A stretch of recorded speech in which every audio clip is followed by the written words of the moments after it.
Halo semua, Assalamualaikum warahmatullahi wabarakatuh. Kembali lagi bersama saya Deviana Febian Nurbayin, penyuluh pertanian lapangan dari Kecamatan Cipatat. Pada kesempatan kali ini kita akan belajar mengenai salah satu aspek yang paling penting dalam kegiatan pertanian, pupuk atau kegiatan pemupukan. Sebelumnya, apa sih itu pupuk? Pupuk itu merupakan bahan yang mengandung satu atau lebih dari unsur hara yang bertujuan jika kita memberikannya kepada tanaman, kita akan meningkatkan pertumbuhan dan hasil dari produksi tanaman itu sendiri, sehingga bisa diartikan bahwa kegiatan pemupukan ini merupakan kegiatan pemberian unsur hara atau pemberian booster bagi tanaman itu sendiri dengan kondisi-kondisi tertentu untuk meningkatkan produktivitas dari tanaman. Selain meningkatkan produktivitas bagi tanaman, pemupukan ini juga diharapkan dapat menggantikan atau dapat memperbaiki kondisi tanah dengan melengkapi unsur hara yang dibutuhkan oleh tanah tersebut. Pupuk terbagi menjadi dua jenis, di mana yang biasa kita kenal sebagai pupuk kimia atau anorganik dan pupuk organik. Pupuk kimia ini merupakan pupuk yang umum dikenal oleh Bapak Ibu sekalian dengan kelebihan pada unsur senyawa yang mudah larut serta cepat diserap oleh tanaman. Biasanya diantaranya seperti NPK, ZA, SP36, NPK Posca, dan lain-lain. Itu adalah jenis-jenis pupuk kimia. Kalau untuk pupuk organik sendiri itu seperti pupuk kandang, pupuk kompos, humus, PGPR juga, dan lain-lain. Ini pun dapat mempengaruhi kondisi tanah atau tempat tumbuh dari tanaman itu sendiri. Nah, maka dari itu kegiatan pemupukan ini harus menggunakan prinsip, di mana prinsip pemupukan yang tepat itu ada menggunakan 5 tepat, yaitu tepat jenis, tepat dosis, tepat waktu, tepat tempat, dan tepat cara.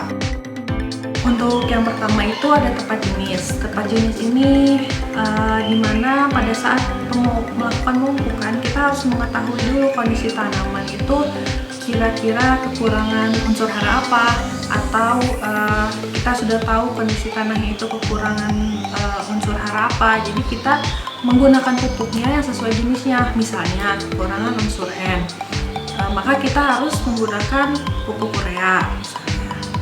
Dan ketika tanaman kekurangan unsur P, maka kita menggunakan pupuk SP36 atau lain-lain.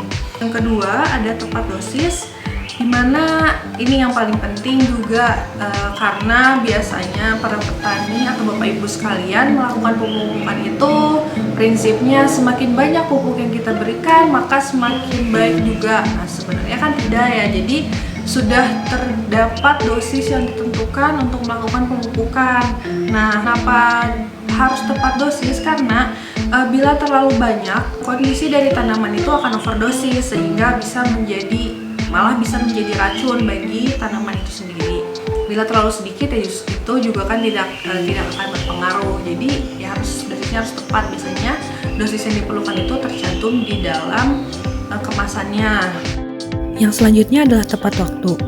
Tepat waktu di sini yaitu pada saat pemberian pupuk yang baik dan benar hendaknya disesuaikan kapan tanaman tersebut membutuhkan asupan lebih dari unsur hara, atau biasanya sebelum pengolahan lahan atau setelah pengolahan lahan diberi pupuk dulu supaya kondisi tanahnya sudah memenuhi unsur-unsur yang dibutuhkan tanaman agar tanaman memiliki asupan lebih dari unsur hara untuk tumbuh dan berkembang dengan optimal.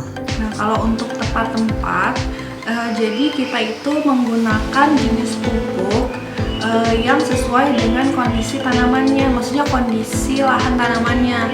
Bila berada di tempat yang tinggi atau banyak angin atau kecepatan angin yang besar, maka tidak disarankan menggunakan pupuk yang berbentuk cair atau disemprotkan, karena ketika kondisi anginnya besar dan kita menggunakan semprotan kan itu tidak akan mengenai tanamannya dengan tepat gitu ya. Nah, sehingga biasanya menggunakan pupuk yang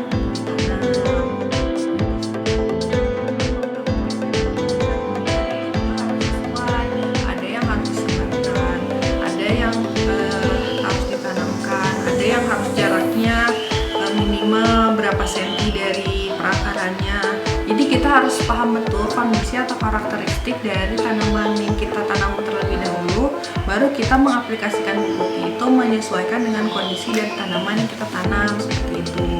Jadi ketika kita melakukan pemupukan dengan menggunakan prinsip limbah tepat ini, jadi nanti hasilnya pun akan maksimal, dan yang paling penting itu tidak memiliki dampak yang berlebihan atau dampak buruk yang berlebihan terhadap kondisi tanah kita, karena ya tidak dapat dipungkiri ya, penggunaan bahan kimia itu memang dampaknya itu tidak sekarang atau bukan dalam jangka pendek, tetapi dalam jangka yang panjang. Makanya dianjurkan untuk menggunakan pupuk yang berbahan organik atau pupuk yang berasal dari alam, karena terdapat banyak bahan-bahan dari alam yang baik gitu untuk menjadi booster bagi tanaman itu sendiri.